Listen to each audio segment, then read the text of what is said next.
Ang undas ay isang mahalagang okasyon sa Pilipinas kung saan maraming taong bumibisita sa mga sementeryo upang magbigay-pugay sa kanilang mga yumaong kaanak at kaibigan.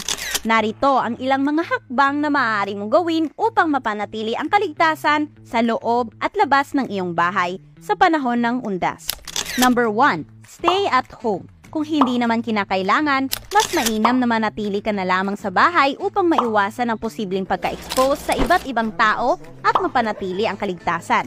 Siguruhing mayroong kasama sa bahay sa lahat ng oras. Ito'y upang maiwasan ang mga posibleng pagnanakaw o pagsusulputan ng masasamang elemento. Number 2. Magtayo ng altar sa bahay. Maaari rin namang magbigay-pugay sa mga yumaong kaanak sa loob ng bahay. Magtayo ng altar at ilagay ang kanilang mga larawan o mga bagay na uugnay sa kanila. Number 3. I-secure ang bahay. Kung aalis naman, siguraduhin nakalock ng maayos ang mga pinto at bintana upang hindi masalisihan. Number 4. I-monitor ang social media. Maging maingat sa pagpo-post sa social media tungkol sa iyong mga plano. Ito ay upang hindi malaman ng iba na walang tao sa bahay.